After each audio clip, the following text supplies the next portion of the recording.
The kitchen was bathed in the soft glow of early evening, the golden light slanting through the windows and spilling onto the tiled floor. She stood at the counter, chopping onions with practiced ease, the rhythm of the blade a soothing backdrop to the quiet hum of the house. The day had been ordinary, comfortable in its predictability. Then the phone chimed. Her hands paused, the knife resting lightly against the cutting board. It was his tone that struck her first, formal, detached, like the careful opening lines of a letter you don't want to read. "I owe you honesty." The words were simple, yet they hung in the air like a dense fog, blurring the edges of her reality. She wiped her hands on the edge of her apron, glancing at the rest of the message as though peeling back the layers of a wound. "There is something I must tell you, something that has weighed on me for too long." She frowned, her pulse quickening, and scrolled down. The next lines unraveled slowly, their weight growing heavier with each passing word. "It wasn't planned. It wasn't anything I thought I would do. But it happened. And I need you to know." Her breath caught, her body frozen as though the air in the room had turned to ice. She sat down at the table, the knife still lying on the counter, forgotten. Outside, the world remained oblivious, the soft rustle of leaves in the breeze, the faint chirp of a bird settling for the night. But inside, her world began to tilt on its axis. He had sent a photo. It sat at the bottom of the message, its thumbnail a blur of muted colors. Her finger hovered over it, trembling, as if opening it might unleash something irreversible. She clicked. The image bloomed to full size. It was a room, dimly lit, intimate in its arrangement. A hotel room, she realized, the kind they'd stayed in together during weekend getaways. But the details no longer mattered. There was a woman in the frame.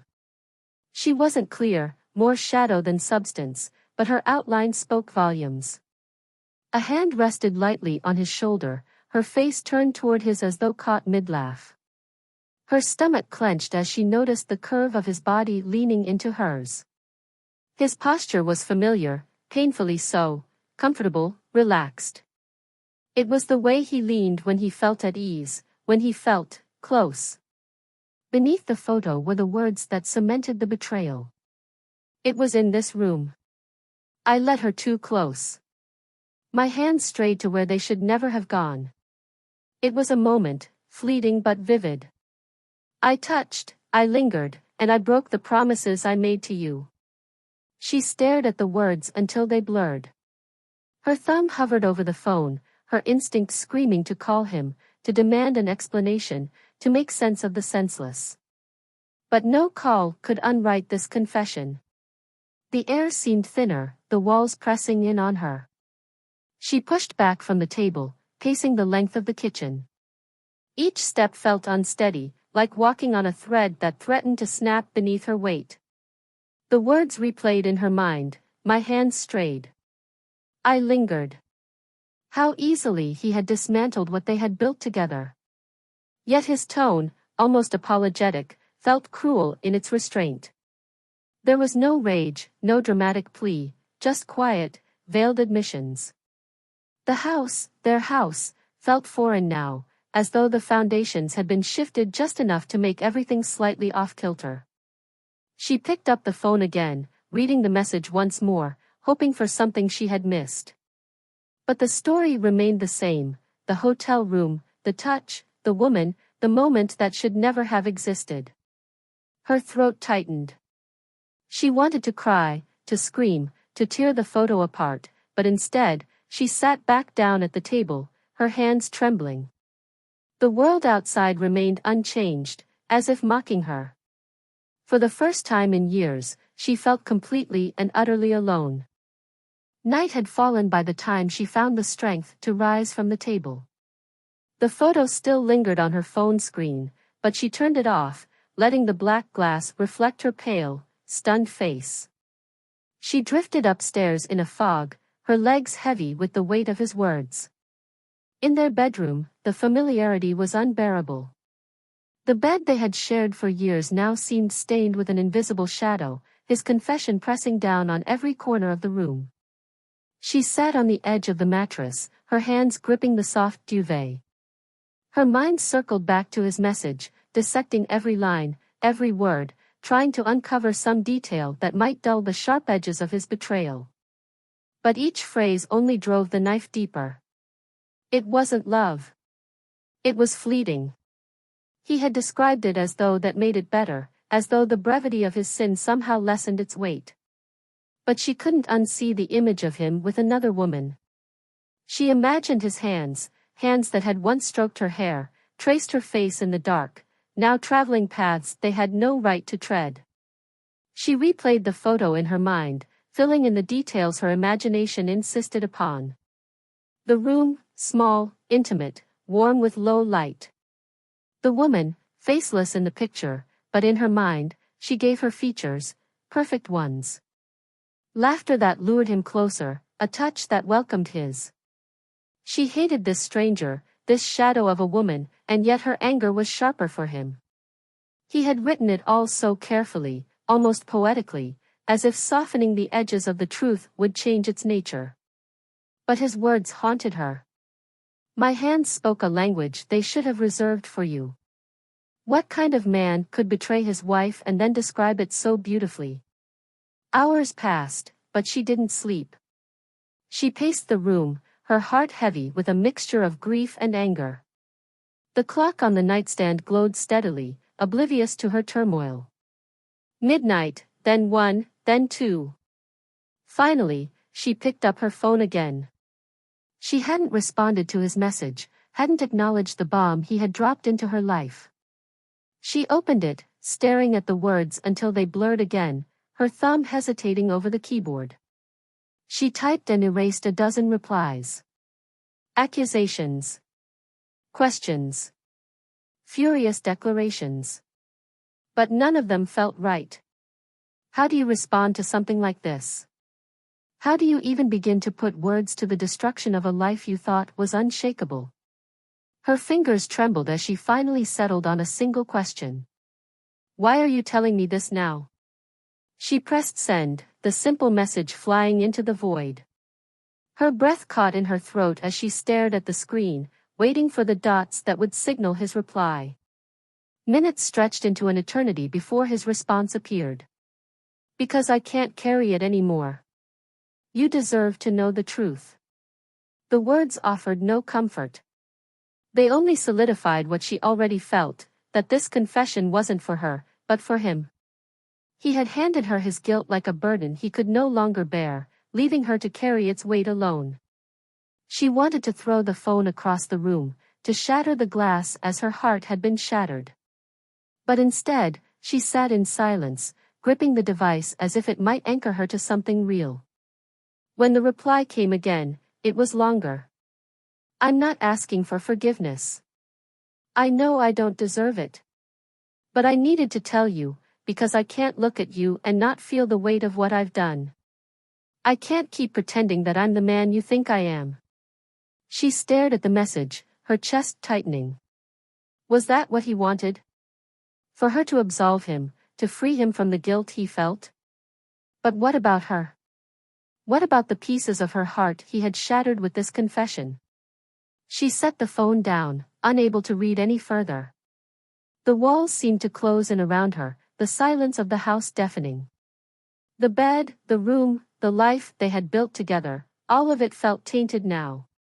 She lay down eventually, staring at the ceiling, her mind a storm of emotions. Sleep didn't come.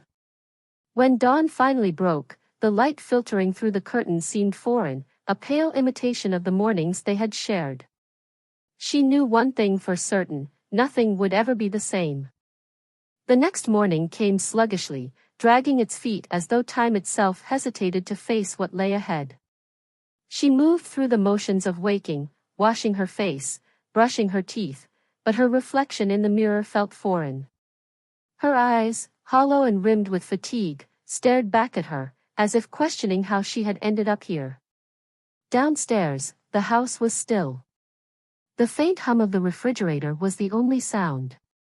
It felt eerie, this quiet, as though the walls themselves were holding their breath, waiting for her next move. She sat at the dining table, a steaming cup of coffee in her hands, though she couldn't taste it.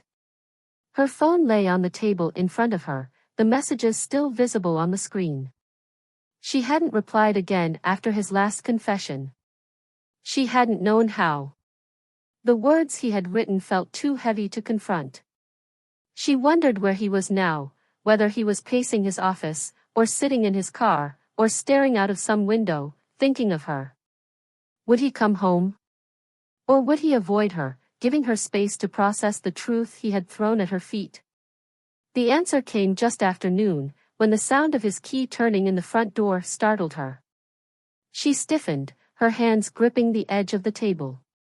She didn't know what to say to him. Didn't even know if she could look at him.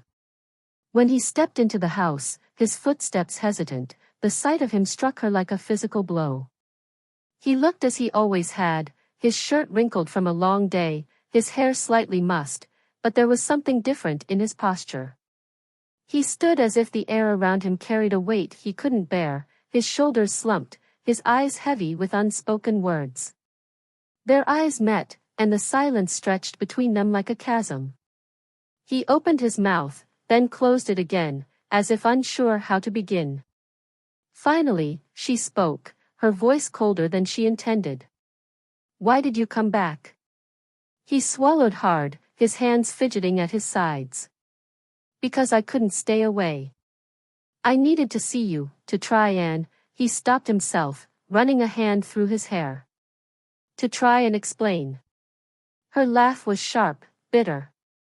"Explain?" she said, shaking her head. "You've already explained, haven't you?" In painful, vivid detail. He flinched at her words, but she didn't care.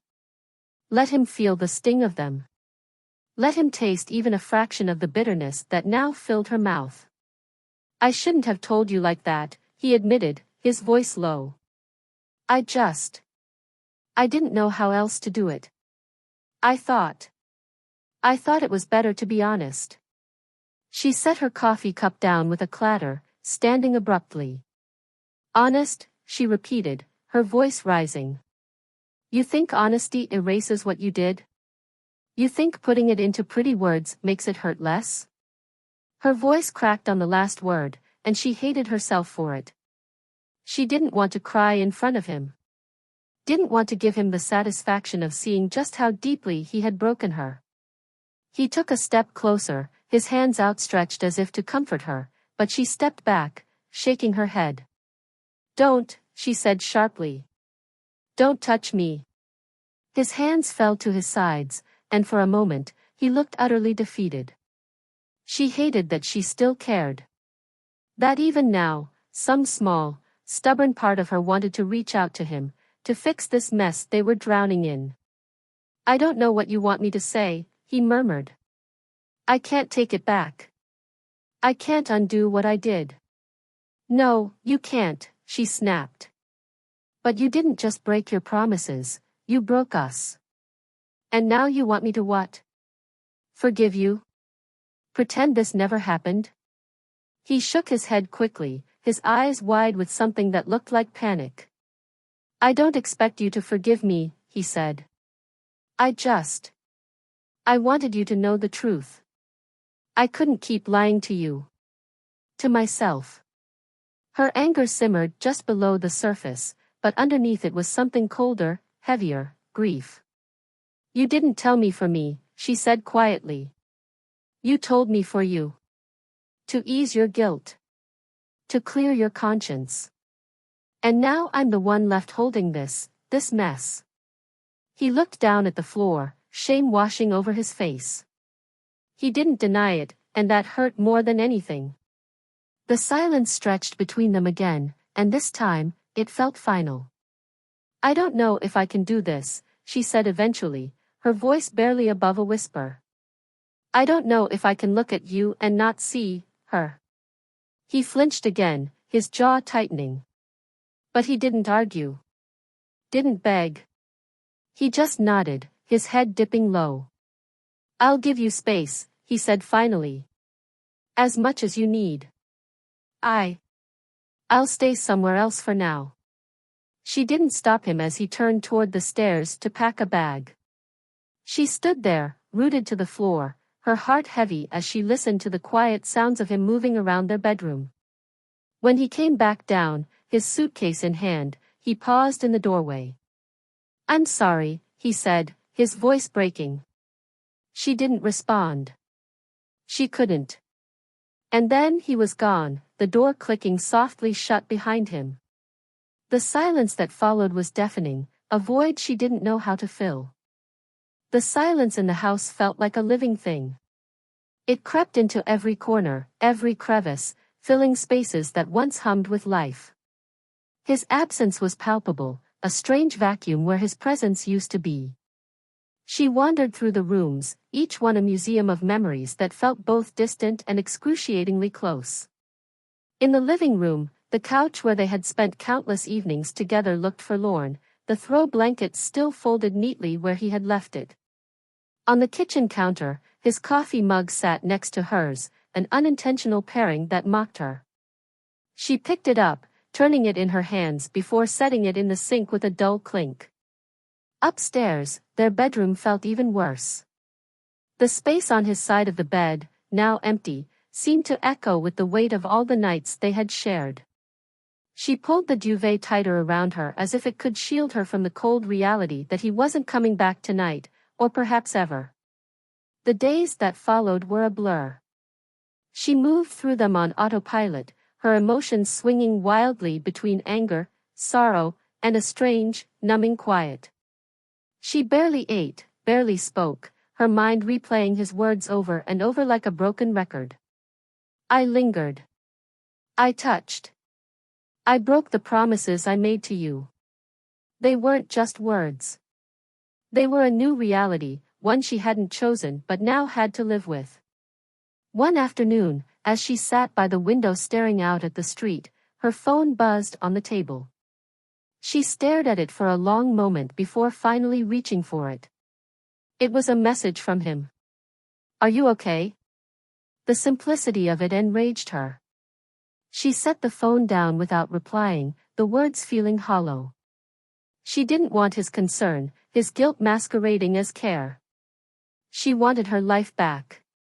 But that life was gone. That night, she allowed herself to cry.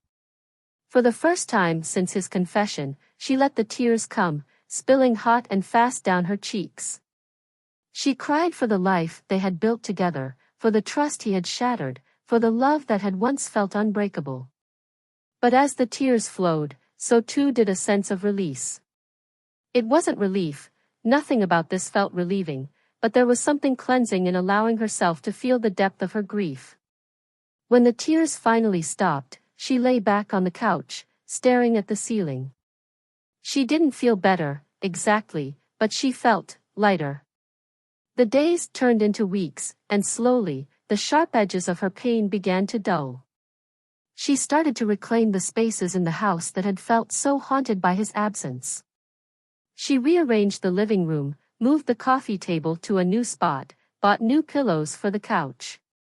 In the bedroom, she replaced the bedding they had shared with something new, something hers. She began to find small joys again, a warm cup of tea in the morning, the sun streaming through the windows, the sound of birdsong in the garden. These things didn't erase the pain, but they reminded her that life continued, even in the wake of heartbreak.